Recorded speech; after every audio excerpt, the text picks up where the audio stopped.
আউযু বিল্লাহি মিনাশ শাইতানির রাজিম। বিসমিল্লাহির রহমানির রহিম। আমরা স্কুলের সম্বন্ধে এতক্ষণ অনেক আলোচনাই শুনেছি। আ অল্প, অল্প করে যে সমস্ত আলোচক আলোচনা করেছেন তাদের আলোচনা চমৎকার আলোচনা হয়েছে। তো আমি স্কুলের সম্বন্ধে একটু বিস্তারিত আলোকপাত করতে চাই এবং সকলকেই সালাম জানাই। আসসালামু আলাইকুম ওয়া রাহমাতুল্লাহ। তো স্কলারশিপ এই মেডিসিনটি ভেষজ থেকে আমরা পেয়ে থাকি। তো এটা হর্সেস নাট নামে পরিচিত এক ধরনের গাছের খোসা সহ ফলের বীজ থেকে এই ওষুধটি টিংচার আকারে প্রস্তুত করা হয়েছে। তো অধিকাংশ দেশে যেটা পাওয়া যায়, বিশেষ করে ইউরোপ এবং আমেরিকা, ভারত উত্তর অঞ্চলে এই গাছ প্রচুর জন্মে। তো আমাদের দেশে এই স্কুলাস একটু অন্যভাবে চেনে। এটার পরিচিতি হলো ঘোড়া বাদাম নামে। তো ডাক্তার বুসম্যান, সাতজন প্রভার সহ সর্বপ্রথম এই স্কলারশিপটি প্রুভিং করেছিলেন।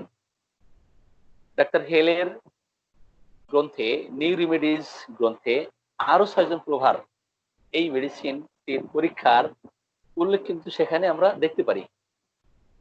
পরীক্ষালব্ধ বিভিন্ন লক্ষণাবলীর মধ্যে মলদারের উপর এই ওষুধের ক্রিয়া সবচেয়ে সুস্পষ্টভাবে প্রকাশ পেয়েছিল। স্কলারশিপের রক্তাধিক্য অবস্থা এটা একটি প্রধান কথা, অন্যতম প্রধান কথা। কোষ্ঠবদ্ধতা এবং অর্শ অত্যন্ত যন্ত্রণাদায়ক অবস্থা। অর্শে অত্যন্ত যন্ত্রণা হতে থাকে, রক্তস্রাব থাক অথবা না থাক। মলদারে এবং অর্শ রোগে অসহ্য জ্বালা এবং মনে হয় কাঠি খোসার মতো যন্ত্রণা, এবং মলদার মনে হচ্ছে পূর্ণ হয়ে গেছে, প্লাগ সেন্সেশন মনে হচ্ছে কোন কাঠি দিয়ে গোজ পুঁতে দেওয়া হয়েছে। এই ধরনের অনুভূতি কিন্তু স্কুলাস হিপের রোগীদের মধ্যে পেয়ে থাকি। এটা প্রভাবদের মধ্যেও এটা এই লক্ষণটা পাওয়া গেছিল। এছাড়াও লিভার এবং লিভারের রক্তাধিক্য অবস্থা, শরীরের অন্যান্য ধমনের উপরেও কিন্তু রক্তাধিক্য অবস্থা এবং পূর্ণতা থাকে। আর এই সাথে থাকে কোষ্ঠবদ্ধতার লক্ষণ, পায়খানা বেশ কোষ্ঠকাঠিন্য হয়। মলদারের সেরা যখন ফুলে যায়, সেটা স্ফীত হয়ে যায়, সোয়েলিং হয়ে গেছে, এর ফলে অনেক সময় দেখা যাচ্ছে অর্শের বলি, অর্শ বা চোখের রক্তাধিক্য অবস্থা, চোখের প্রদাহ, গলনালীর রক্তাধিক্য অবস্থা, অথবা গলনালীর ইনফ্লামেশন তৈরি হওয়া, থ্রটে ইনফ্লামেশন যদি দেখা দেয়, এই লক্ষণ কিন্তু প্রভাবদের মধ্যে পাওয়া গেছিল। ধমনীতে রক্তাধিক্য অবস্থা তৈরি হওয়া এটা কিন্তু প্রধান একটা লক্ষণ স্কলারশিপের। আর এই সাথে যদি আমরা কোষ্ঠবদ্ধতার ফলে যদি রক্তাধিক্য অবস্থার কারণে, রক্তাধিক্য বশত কারণে দপদপানি এবং মলদার মনে হচ্ছে প্লাগ সেন্সেশন, মনে হচ্ছে একটা কাঠি পুঁতে দেওয়া হয়েছে, অথবা মনে করা হয় ব্রোকেন গ্লাস, ভাঙা একটা গ্লাস মানে খসখস করে সেখানে বাজতেছে, এই ধরনের অনুভূতি বোধ সহ মাথা ভার, মন ভার, অত্যন্ত রাগ যদি থাকে, এই সমস্ত লক্ষণ অনুধাবন করে বা আমরা পর্যবেক্ষণ করে দেখতে পাই যে যদি পিত্তের বর্ণের, বিশেষ করে অনেক সময় দেখা যাচ্ছে পিত্তশূন্য ফ্যাকাশে, পিত্তশূন্য ফ্যাকাশে বর্ণের শক্ত পায়খানা যদি হতে থাকে, আর ওই সাথে যদি জন্ডিস, এটাকে বাংলায় নেবা বলা হয়, ইংরেজি জন্ডিস বলা হয়, এই সাথে আরো যদি থাকে কোমরের অসহ্য ব্যথা বেদনা এবং আড়ষ্ট ভাব, অবশ ভাব, একেবারেই কিন্তু সে চলতে পারে না, এই ধরনের বিভিন্ন লক্ষণ যদি থাকে, তাহলে অবশ্যই আমরা স্কলারশিপের কথা চিন্তা করতে পারি। তো কোষ্ঠবদ্ধতা সহ যদি মন ভারাক্রান্ত হয়ে যায় অত্যন্ত রাগের কারণে তার আরো অন্যান্য উপসর্গ যদি দেখা দেয়, সেই ক্ষেত্রেও কিন্তু স্কলারশিপ চমৎকার ইফেক্টিভ একটি রেমেডি। অতিরিক্ত রক্ত সঞ্চয় জনিত ভারী ভারী বোধ হওয়া, ছাড়াও হাত পা এবং মেরুদণ্ডের দুর্বলতা এবং আলস্য ভাব, হাত পা মোচড়াবার ইচ্ছা করে, এটা কি করতে চাই? মোচড়াতে চাই। মোচড়ানোর শব্দ আমরা খুব ভালো বুঝি। বারবার মোচড়ানোর ইচ্ছা, অথবা বারবার হাই তোলা, ইংরেজি একটা রুব্রিক্স আছে, ইয়ার্নিং করা, হাই তোলার লক্ষণও কিন্তু আমরা স্কলারশিপের মধ্যে পেয়ে থাকি। শীতকালে এবং ঠান্ডা বাতাসে শীতল পানিতে যদি গোসল করে অথবা ভিজা জায়গায় সে কাজ করে, তাহলে রোগ লক্ষণগুলো বৃদ্ধি পেয়ে যায়। এই ওষুধের সাথে অর্থাৎ স্কলারশিপের সাথে রাস্টক্সের সাথে বিরাট মিল আছে, বিরাট সিমিলারিটি আছে, আমরা সিমিলারিটি দেখতে পারি। কিন্তু চলাফেরা করলেই এই ওষুধের রোগ লক্ষণগুলো বৃদ্ধি হয়, আর চলাফেরা করলে অত্যন্ত কষ্ট হয়, সবসময় শুয়ে থাকতে চাই এবং বিশ্রামে উপশম হয়। এটা হলো স্কলারশিপের লক্ষণ। যদিও রাস্টক্সের সাথে কিছু কিছু সিমটম মিল আছে, কিন্তু এইটা খুবই হাইলাইট করে আমরা যদি বলতে পারি যে অন্যান্য লক্ষণ রাস্টক্সের মতো, কিন্তু রাস্টক্সের রোগী তো চলাফেরা করলে, মুভমেন্ট করলে একটু কমফোর্ট ফিল করে, প্রথম সঞ্চালনে একটু বৃদ্ধি হয়, আস্তে আস্তে সঞ্চালন করলে একটু উপশম হয়, আবার অধিক সঞ্চালনে বৃদ্ধি হয়, এটা রাস্টক্সের সিমটম। কিন্তু স্কলারশিপের রোগী যারা হবে, কিছুটা আপাত দৃষ্টিতে মনে হবে যে এটা রাস্টক্সের সাথে মিল আছে, কিন্তু তার বৃদ্ধিটা একটু ভিন্ন। চলাফেরা করলে বৃদ্ধি হয় স্কলারশিপের, চলাফেরা করলে অত্যন্ত তার কষ্টবোধ হতে থাকে, এই কারণে সে কি করে? শুয়ে থাকতে চায়, বিশ্রামে উপশম বোধ করতে থাকে। আর মলদ্বারের যে কষ্ট, সেখানে অত্যন্ত জ্বালা হতে থাকে এবং কাঠি দিয়ে খোঁচানোর মতো যন্ত্রণা হতে থাকে। এই scholarship internal piles, external piles উভয় ক্ষেত্রেই কিন্তু আমরা ব্যবহার করে থাকি। আর রেকটামের রোগের ক্ষেত্রে, বিশেষ করে পাইলসের ক্ষেত্রে, স্কলারশিপ অনেকেই কিন্তু এটা ব্যবহার করেছেন, এটার সাথে পরিচিতি আমাদের কম বেশ আছে। তো এই ওষুধের আরো সিমিলার কিছু মেডিসিন আছে, এই ওষুধের সাথে সিমিলার কিছু মেডিসিন, সেটা হলো অ্যাসিড ফ্লোর আছে, অ্যাসিড মেয়র আছে, অ্যাসিড নাইট্রিক আছে, অ্যাসিড সালফ আছে, অ্যালোসাকেট্রিন আছে, এমন কার্ব আছে, আপনার অ্যাপিস মেল আছে, আর্সেনিক আছে, ব্যারাইটা কার্ব, আপনার berberis, bryonia, calcarea carb, calcarea phos, capsicum, carbo animalis, carbo veg, causticum, collinsonia. অনেক সময় দেখা যায়, আমি আমার প্র্যাকটিস লাইফে কলিনসোনিয়া দিয়েছি, কলিনসোনিয়া দিয়ে রোগী হয়তো 50% বা 70% ভালোর দিকে গেছে, আর আরোগ্য হচ্ছে না। সেই ক্ষেত্রে তার কমপ্লিমেন্টারি মেডিসিন হিসাবে স্কলারশিপ এই রোগীকে আরোগ্য করতে পারে।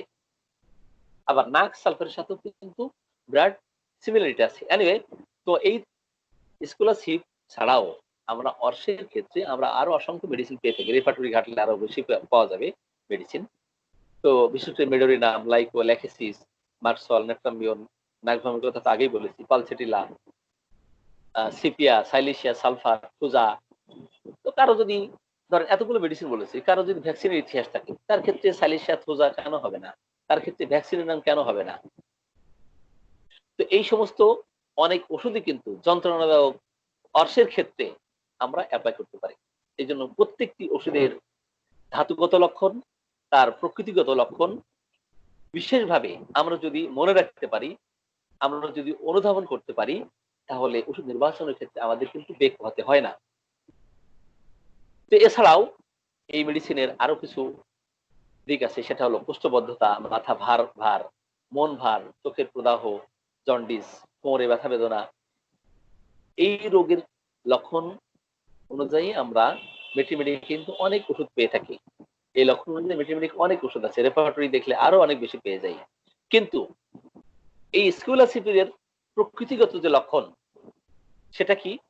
সেটা হলো রক্ত সঞ্চয় হয়ে যাওয়া, রক্তাধিক্য অবস্থা তৈরি হওয়া, এবং রক্ত এমন ভাবে সঞ্চয় হয়েছে, অ্যাকুমুলেশন অফ ব্লাড এমন ভাবে সঞ্চয় হয়েছে, মনে হচ্ছে পূর্ণ হয়ে গেছে মলদ্বার, অথবা ভার বোধ মনে হচ্ছে, অপরদিকে মাথা ভারও থাকে, মনও ভার থাকে, এই ক্ষেত্রে সিমিসিমিকাও কিন্তু চমৎকার কার্যকরী। এই সাথে স্কলারশিপের আরো একটা লক্ষণ আছে, মেরুদণ্ডে দুর্বলতা থাকে এবং অবশ ভাব থাকে, আড়ষ্ট ভাব থাকে, এবং এই কারণে সে কি করতে চাই, গা মোড়ামুড়ি করতে থাকে, বারবার হাই তুলতে থাকে, এবং দাঁড়ালে হাঁটাহাঁটি করলে রোগের বৃদ্ধি হয়, ঠান্ডায় বৃদ্ধি হয়। এই লক্ষণগুলো ওষুধ নির্বাচন এর ক্ষেত্রে আমাদের কি সহায়তা করবে। এই ওষুধ যখন আমরা নির্বাচন করব, তখন আমরা মানসিক লক্ষণ কি পেয়ে থাকি। মানসিক লক্ষণটা এমন যে মানসিক দিক দিয়ে স্কলারশিপের রোগীরা অত্যন্ত কোপন স্বভাবের হয়। এরা সবসময় মনটা দুঃখে পূর্ণ থাকে, মনটা সবসময় ভার ভার হয়ে থাকে। এরা প্রতিবাদ সহ্য করতে পারে না, প্রতিবাদ সহ্য হয় না। সামান্য কথাই রাগ দেখা দেয়, সামান্য কথাতে রেগে একদম কি মানে রাগটা প্রকাশ করে মানুষের সামনে। এইভাবে রাগের সঞ্চার হয়, রাগের সৃষ্টি হয় হঠাৎ করে। এই রাগটা হয় হঠাৎ করে, অত্যন্ত রাগ হয়ে যায়, এবং সহজে কিন্তু তাদেরকে শান্ত করা যায় না, সহজে এটা শান্ত হয় না কোনো বিষয়ে। স্কলারশিপের রোগীরা মনটাকে কনসেন্ট্রেট করতে পারে না, মনোসংযোগ দিতে পারে না, এরা কোনো বিষয়ে চিন্তা করতে পারে না। তো স্কলাসের সব অবস্থাতেই এক বিশেষ প্রকারের রক্তাধিক্য অবস্থা আমরা দেখতে পারি। তা শরীরের পূর্ণতা, দেহের নিচের দিকের অর্গানগুলো, সারা এমনকি দেহের সারা দেহেই কিন্তু আক্রমণ করতে পারে। স্কুলাসের হিপের অবস্থাটা খারাপ হয়, বিশেষ করে ঘুমের সময়ই খারাপ হয়। এই কারণে লক্ষণগুলো বেশি দেখা দেয় যে সে যখনই জাগ্রত হয়, জেগে উঠলেই তার কষ্ট উপসর্গগুলো বেশি দেখতে পাওয়া যায়। সে মানসিক দিক দিয়ে পাজলড হয়ে যায়, হতবুদ্ধি হয়ে যায়। আর হতবুদ্ধিতার সঙ্গে সে কিন্তু জাগ্রত হয়ে ওঠে। আর এই হতবুদ্ধির মতো সে কি করতে থাকে, এদিক সেদিকে সে তাকাতে থাকে। সে মনে হচ্ছে দিশারা হয়ে পড়েছে, সে লোক চিনতে পারতেছে না, এবং এইটা চিন্তা করে, এটা ভেবে সে আশ্চর্য হয়ে যায়, সে কোথায় রয়েছে, সে কিভাবে রয়েছে, সে যে সকল জিনিস দেখছে এটা কি অদ্ভুত মনে হচ্ছে, এটা কি তার কাছে অস্বাভাবিক মনে হচ্ছে। যেমন বিশেষ করে লাইকোপোডিয়ামের শিশু রোগীদের ক্ষেত্রে আমরা অনেক সময় দেখতে পারি যে যে সকল শিশু ভয় পেয়ে এবং হতবুদ্ধি হয়ে জাগ্রত হয়ে ওঠে, তা তাদের পক্ষে বিশেষ উপযোগী হয় এই লাইকোপোডিয়াম। দেখেন যে লাইকোপোডিয়ামের শিশুরাও কিন্তু ঘুম থেকে জেগে উঠেই ঝাবাচাকা খেয়ে যায়, সে পাজল হয়ে যায়, সে তার বাবা মাকে চিনতে পারে না। হ্যাঁ, এটা কিন্তু স্কলারশিপের মধ্যেও আছে এবং লাইকোপোডিয়ামের মধ্যেও আছে। তো এই ওষুধটি অত্যন্ত বিমর্ষতা এই ওষুধের মধ্যে আমরা পেয়ে থাকি, এবং স্কলারশিপের মধ্যে স্মৃতিশক্তিহীনতা, কাজ কর্মে বিশেষভাবে, হ্যাঁ, এদের কিন্তু মনোযোগ থাকে না, কাজকর্মে এদের অনিচ্ছা, অনীহা তৈরি থাকে, অনীহা থাকে। সময়ে সময়ে যখন শারীরিক রক্ত চলাচল বা শিরার পূর্ণতা দেখা দেয়, তখনই এই লক্ষণগুলো বিশেষভাবে কিন্তু আমরা দেখতে পারি। এটা সাধারণত শরীরের রক্তের স্তব্ধতা, এবং সময়ে সময়ে দেখা যাচ্ছে সে যদি ঘুমাতে যায়, অনেক সময় এই লক্ষণগুলো বেড়ে যায়। শুয়ে থাকলে তার কষ্ট বাড়ে এবং শারীরিক পরিশ্রমে তার উপশম হয়। যথেষ্ট পরিশ্রমের পর লক্ষণগুলো কিন্তু অনেক সময় চলে যায়। আবার চলে বেড়ালে, কিছু করলে, নিজেকে ব্যস্ত রাখলে অনেক সময় কম হয়। যে সকল মানুষ অনেক সময় বুক ধড়ফড়ানিতে কষ্ট পায়, প্যালপিটেশন অফ দ্য হার্ট, এই সমস্যায় তারা সাফার করতেছে। আর ওই ধড়ফড়ানি কি হয়, নিচের দিকে বিস্তার লাভ করতে থাকে, এটা এক্সটেন্ডিং হয় নিচের দিকে, বিস্তৃত হয় নিচের দিকে। ঘুমালে যাদের বুকের ধুকধুকানি কানে শোনা যায়, বুকের ধড়ফড়ানি কানে শোনা যায়, এমনকি প্যালপিটেশন একবার স্পষ্ট ভাবে শোনা যায়, হার্টে যে প্যালপিটেশন হচ্ছে এটা স্পষ্ট ভাবে, হ্যাঁ, আমরা দেখতে পারবো যদি কেউ স্কলারশিপের রোগী হয়ে থাকে। আর পূর্বে তার মানসিক যে লক্ষণগুলো বলেছি, এই লক্ষণগুলো তাদের ক্ষেত্রে যদি আমরা পেয়ে যাই, তাহলে অবশ্যই ওই রোগীর ক্ষেত্রে আমরা স্কলারশিপকে অ্যাপ্লাই করতে পারি। এখন ওষুধ পরীক্ষার সময় মানুষ মানসিক লক্ষণগুলো যেমন সবার থেকে বেশি গুরুত্বপূর্ণ, তেমনি ভাবে রোগের ক্ষেত্রেও মানসিক লক্ষণগুলো সবচেয়ে কিন্তু আপনার বেশি দরকারি হয়।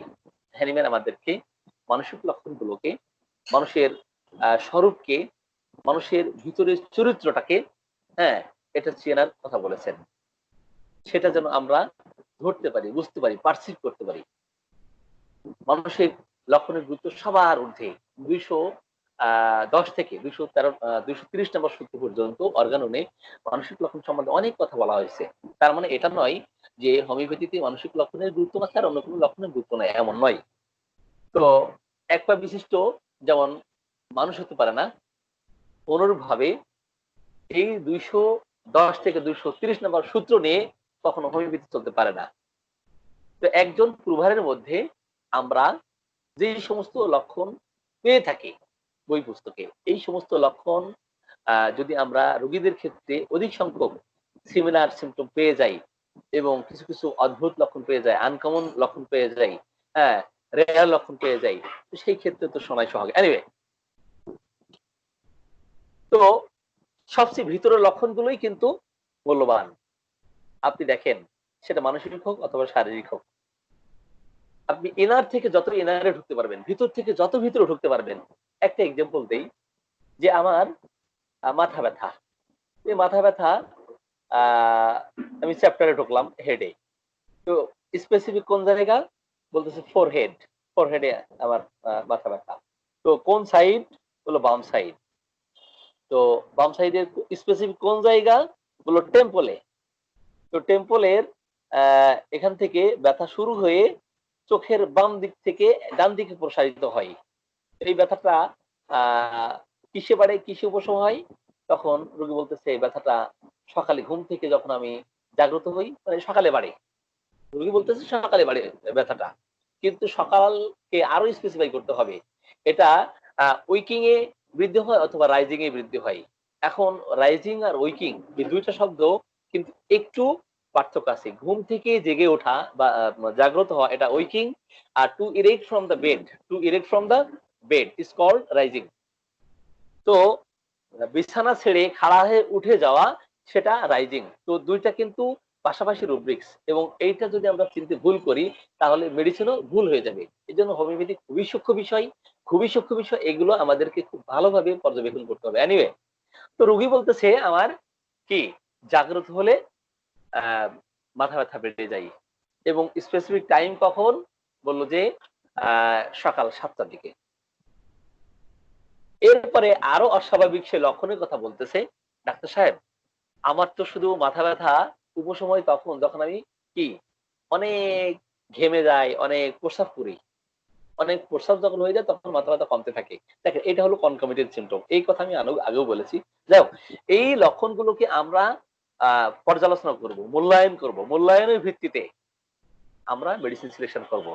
তো এনিওয়ে, তো স্কিউলাসিপের সম্পূর্ণ চিত্র আমি আপনি হয়তো পাবো না, কিন্তু এমন এমন বিশেষ বিশেষ দিক আছে, সেই দিককে সামনে নিয়ে এটাকে চাবিকাঠি হিসাবে মনে হয় আমি যে লক্ষণটা পেয়েছি একদম কি সিমটম, প্রধান সিমটম, এবং অদ্ভুত অদ্ভুত লক্ষণ পেয়েছি, তখন মেডিসিন কিন্তু দেখবেন খুব, হ্যাঁ, আমরা সিমিল ইমাম করতে পারবো।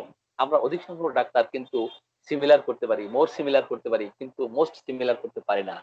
মোস্ট সিমিলার মিন্স সিমিল ইমাম কিন্তু আমরা করতে পারি না। তো এই কথা আমি কিন্তু মানসিক লক্ষণের কথা বলেছি, যে এই ওষুধে রোগীর কিন্তু গোপনতা থাকে। তো এই সাধারণত এই অবস্থাটা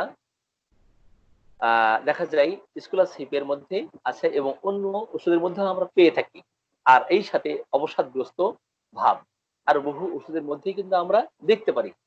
তো ওই অবস্থাটিকে কেন্দ্র করে কোন কোন রোগীর মানসিক লক্ষণগুলো, হ্যাঁ, দেখা যাচ্ছে চারিদিকে এইভাবে ঘুরপাক খাইতে থাকে। কারণ অন্য মানসিক লক্ষণগুলো অপেক্ষা এই মানসিক লক্ষণগুলো আরো কিন্তু ভিতরের, আরো ভিতরের। এই জন্য এটার গুরুত্ব খুব বেশি। কোন ওষুধের মানসিক লক্ষণগুলো যদি শ্রেণীবদ্ধ করে চলতে পারে, কোন ওষুধের মানসিক লক্ষণগুলো যদি শ্রেণীবদ্ধ গুলো শ্রেণীবদ্ধভাবে চলতে পারে, যেই জিনিসগুলো স্মৃতিশক্তির সাথে এটা রিলেটেড, তারা যে জিনিসগুলো বুদ্ধিবৃত্তির সঙ্গে, ইন্টেলেকচুয়ালিটির সঙ্গে এটা রিলেটেড, তারা যে জিনিসগুলো তার অনুরাগ, তার বিরাগ, তার ইচ্ছা, তার অনিচ্ছা এটার সাথে রিলেটেড, এটার মধ্যে মানসিক লক্ষণগুলোর তিনটা পর্যায় আছে। কি কি? উইল আছে, আন্ডারস্ট্যান্ডিং আছে, মেমোরি আছে। আমি বিভিন্ন আলোচনার সময় বলি উইল, আন্ডারস্ট্যান্ডিং, মেমোরি। তো মানসিক লক্ষণের মধ্যে উইল, আন্ডারস্ট্যান্ডিং, মেমোরি এই তিনটা পার্ট আছে। উইলের গুরুত্ব সবার ঊর্ধ্বে। এখন আমি আপনি হয়তোবা ঢাকা থেকে চিটাগাং যাব, তো চিটাগাং যাব, এটাকে আমাকে আমাকে কি করতে হয়? আমাকে কিন্তু আগে ইচ্ছা পোষণ করতে হয়, আমাকে ইচ্ছা পোষণ করতে হয়, মনে আমার ইচ্ছা শক্তিটা আগে আসতে হয়।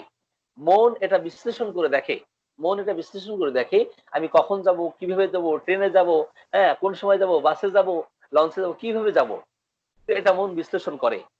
তারপরে শরীর চলে, তারপর কি পা চলতে থাকে, শরীর চলে। তো আমাদের হোমিওপ্যাথিতেও মেডিসিন গুলোও কিন্তু এইভাবে কাজ করে, আমাদের রোগ লক্ষণ গুলোও এইভাবে কাজ করে। আপনাকে কেউ ইনসাল্ট করেছে, তো দেখেন আপনি মনে কষ্ট পাইলেন, মনে কষ্ট পাওয়ার পরে আপনার মন এটা বিশ্লেষণ করে, আরে আমাকে সে এইভাবে বকা দিল, ওইভাবে বকা দিল, তো ওর সাথে আমি কথাই বলবো না। এই কষ্ট নিয়ে নিয়ে আপনি অসুস্থ হয়ে গেলেন, আপনার হার্টে পেইন আপনার শুরু হলো, অথবা আপনার অন্য কোনো কঠিন ডিজিজ দেখা দিল। তো দেখেন ফিজিক্যাল ফিজিক্যাল লক্ষণগুলো কিন্তু পরে আসে, শারীরিক লক্ষণগুলো, প্যাথোলজিক্যাল চেঞ্জ কিন্তু পরে আসে, মানসিক লক্ষণগুলো আগে তৈরি হয়। তো এগুলো আমাদেরকে খুব ভালোভাবে পর্যবেক্ষণ করতে হবে। তো মানুষের ইচ্ছাবৃত্তি, এটার গুরুত্বটা খুব বেশি, তার উইলটা গুরুত্ব বেশি। এবং আমি তিনটা কথা বলেছি, উইল, আন্ডারস্ট্যান্ডিং, মেমোরি। তো আন্ডারস্ট্যান্ডিং কোনগুলো, উইল কোনগুলো, মেমোরি কোনগুলো, এই লক্ষণগুলো আমাদেরকে রেপার্টরিতে বিভিন্ন জায়গায় কিন্তু এভাবে ছড়িয়ে ছিটিয়ে আছে। হ্যাঁ, আমি কাউকে প্রচন্ড ভালোবাসি অথবা প্রচন্ড ঘৃণা করি, আমার যখন রাগ হয়ে যায়, আমার খুন করতে ইচ্ছা হয়, হ্যাঁ, এগুলো সব উইলের বিষয়টা, এটা কিন্তু উইল। আমি রাগে ক্ষোভে আমি ওর সাথে কথা বলি না, এটা উইল। এখন বুদ্ধিবৃত্তি কোনটা? তো বলতেছে যে আমার টেবিলের নিচ দিয়ে আহ, কি যেন একটা দৌড় দিল, একটা ইঁদুর, একটা তেলাপোকা, অথচ এটা কিন্তু বাস্তবে সে পায় না। এটা তার বুদ্ধিবৃত্তি সংক্রান্ত, এটা তার ইন্টেলেকচুয়ালিটি, আন্ডারস্ট্যান্ডিং, এটা ডিলিউশন বলা হয়, হ্যালুসিনেশন, ইলিউশন, হ্যাঁ, অথবা কি ডিলিউশন, এই কথাগুলোর মধ্যে আমরা পেয়ে থাকি রেপার্টরিতে। মেমোরি কোনটা? এখন সময় জ্ঞান এর অভাব, 1 ঘন্টার সময়কে 3 ঘন্টা মনে হচ্ছে, অথবা কি সে পড়তে গিয়ে সে প্রথম মানে অনুচ্ছেদটা সে ভুলে যাচ্ছে, অথবা দ্বিতীয় অনুচ্ছেদটা ভুলে যাচ্ছে, প্রথম কি পড়েছে মনে রাখতে পারে না, দ্বিতীয় প্যারা কি পড়েছে সে মনে রাখতে পারে না। এগুলো সব স্মৃতিশক্তি সংক্রান্ত, মানে মেমোরি রিলেটেড। এই ধরনের কোনো কথাবার্তা যদি বলতে থাকে, মানসিক লক্ষণের দিক দিয়ে এটার স্তর তৃতীয় শ্রেণীর, তৃতীয় স্থানে। উইলের স্থান সবার প্রথমে, আন্ডারস্ট্যান্ডিং এর স্থানটা দ্বিতীয় স্থানে, এবং তৃতীয় স্থানে হলো মেমোরির। মানে এগুলো আমরা যখন রেপার্টরাইজেশন করব তখন এগুলো আমরা পর্যবেক্ষণ করব। তো মানসিক বিশৃঙ্খলা এবং এই সাথে মাথা ঘোরার লক্ষণ যদি আমরা স্কলারশিপের মধ্যে পেয়ে থাকি, তাহলে অবশ্যই স্কলারশিপকে অ্যাপ্লাই করব। তো অনেক সময় এক মুহূর্ত চিন্তা করলে আমরা বুঝতে পারবো যে মানসিক বিশৃঙ্খলা মানেই একটা বুদ্ধিবৃত্তিরই বিশৃঙ্খলা, তার অনুভূতির রাজ্যের বিশৃঙ্খলা নয়। মানসিক মানসিক বিশৃঙ্খলা মানে তার বুদ্ধি সংক্রান্ত, বুদ্ধিবৃত্তিরই বিশৃঙ্খলা, অনুভূতি রাজ্যের বিশৃঙ্খলা নয়। চলার সময় দেখা যায় সে কি হচ্ছে, সে খুব বেশি গতিতে চলতেছে, এটা পরিষ্কার চিন্তা করার অক্ষমতা যদি থাকে এবং মানসিক বিশৃঙ্খল অবস্থা তৈরি হয়, তো তখন এটা বুঝতে হবে এটা মানসিক বুদ্ধিবৃত্তির এটা বিশৃঙ্খলা, এটা অনুভূতি রাজ্যের বিশৃঙ্খলা নয়। এগুলো গুরুত্ব হোমিওপ্যাথিতে খুব বেশি। তো আমি আমার স্কলারশিপের সংক্ষিপ্ত আলোচনা এখানেই শেষ করতে চাই। কিন্তু পাইলসের যেসব রোগী আমরা দেখে থাকি, তো অধিকাংশ ক্ষেত্রেই আমি দেখেছি যে অনেকে চোখ বুঝে কিন্তু কি করে, স্কলারশিপকে অ্যাপ্লাই করে। আমরা ওইভাবে চোখ বুঝে অ্যাপ্লাই না করে টোটালিটি অফ সিমটমস অনুযায়ী আমরা অ্যাপ্লাই করব। সকলকে ধন্যবাদ জানিয়ে আমার আলোচনা শেষ করছি। আসসালামু আলাইকুম ওয়া রাহমাতুল্লাহ।